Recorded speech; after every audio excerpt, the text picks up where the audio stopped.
Well, riding on the back of having finally managed to kick the habit of drinking whiskey until I blank out, I thought I might just go on a bit of a rant about beer advertising, or alcohol advertising in general. There's no doubt that we're living in a much more health-conscious world. We've got nutritional information on every foodstuff, we've got daily guidelines, recommended alcohol limits, recommended exercise levels, recommended types of exercise. Apparently sex isn't a very good form of it. Walking isn't enough. No, you've got to run everywhere, flat out, like you're training for the Olympics. It's probably a bit late to do that now, I imagine. We've got warnings on cigarette packs, which lie, if you ask me. I mean, for instance, I bought a packet of cigarettes and it said "smoking kills" very plainly on it. I was going to phone up and complain, because I smoked that entire packet and I am very much still alive. I was counting that packet. I think what they should replace it with is "smoking kills eventually." One probably won't finish you off, not enough. But anyway, you got it on bottles of wine, on cans of beer.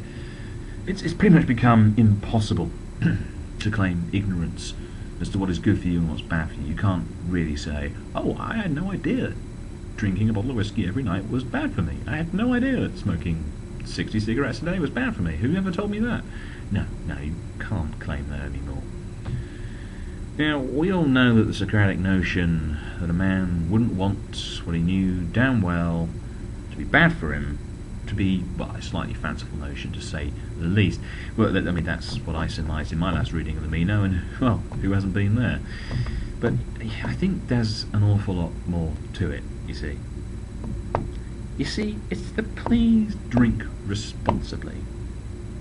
It's the responsibility bit that leaves this open to wide-scale interpretation. Now, I've consulted my much battered copy of Girly World many times, probably more times than I'm willing to admit, even here in this most intimate of forums.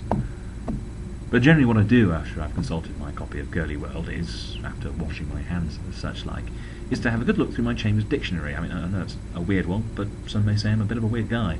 And I look through the dictionary for words that everybody uses, but no one actually bothers to look up to see what they actually mean. Because what do they mean when they say, "please drink responsibly"? Because I could argue that, well, I'm drinking responsibly by tipping the drink into my mouth via the receptacle of a pint glass, as opposed to licking it off a hooker's nipple whilst standing in a bowl of water, flying a kite in a thunderstorm, or injecting it into my veins with a dirty needle, or drinking WKD. That's pretty irresponsible. You see, responsibility is defined as the state of being responsible, which admittedly is a bit circular and doesn't get us very far. But responsible itself can be defined in numerous ways, most often as being responsible for something, i.e. being the cause of something. So, in that sense, it doesn't get us very far either, because I can still technically say, because I'm drinking responsibly because, yeah, I am the cause of my drinking. Well, technically it's probably all my parents' fault, and it's probably, that caravan ex-girlfriend, and the chained and shackled, tender feminine sexuality that wants to break forth and frolic in open bisexuality. But I've probably said a little bit too much already. The point is, because there is a point somewhere in all of this, being responsible simply means that you're the one forcing the alcohol into your creaking, aging body. So what they're really saying is, if you're going to drink, then, if you're going to drink 22 pints of snakebite, then make sure that you're the one tipping it into your own mouth. Don't be that loser lying on the floor having a keg poured into his gob by his friend, because that's not drinking responsibly.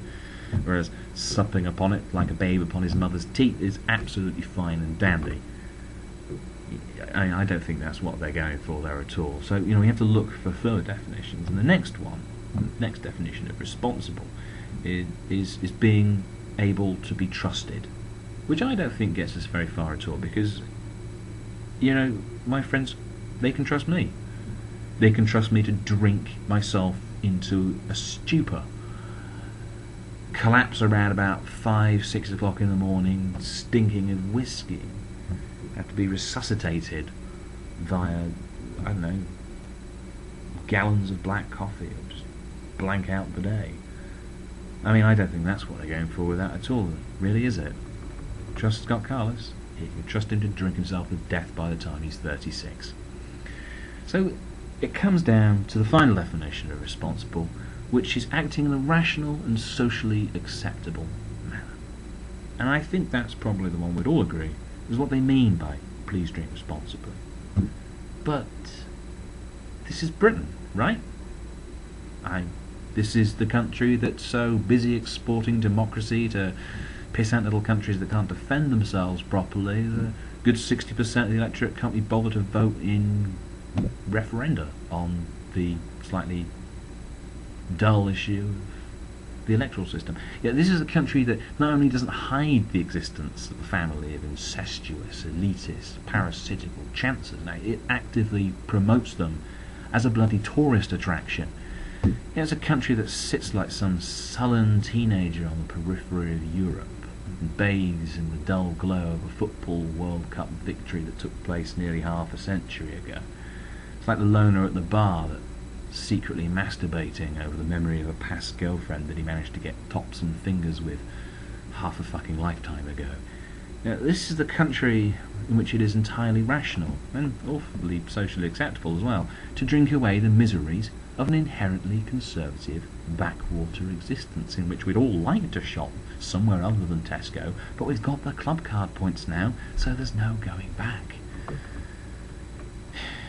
It is entirely rational to spend your entire blighted existence half to fully cut, because then rather than appear as the gap-toothed, malformed, inbred wretches that they really are, everyone around you will look beautiful and sophisticated. It helps to inure you the inbuilt fatalistic defeatism sort of emanating quite strongly right now. You know, the endless chains of Costa coffee that stretch beyond the horizon. The ex-girlfriend. And the fucking cricket droning on and on and on. It's like some kind of purgatory with a non-specific tea break. You know, what that slogan, please drink responsibly, is telling each and every one of you is to get off your fucking tits as much as is humanly possible. Because your existence is like an extended passenger train, where every carriage is full of the screaming babies of ceaseless irritation, the belligerent drunks of hostility and violence, the blaring mobile phones of selfishness, and the filled out ×2 puzzle page of existential despair. Please drink responsibly.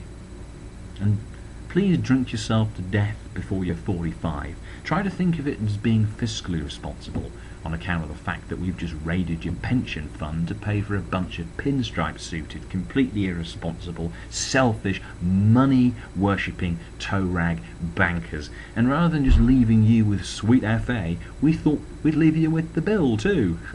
Ta very much. Now, some might say that's not very responsible advice. Some might say that I'm not a very responsible guy. So it probably works out somewhere in the middle. Please drink responsibly.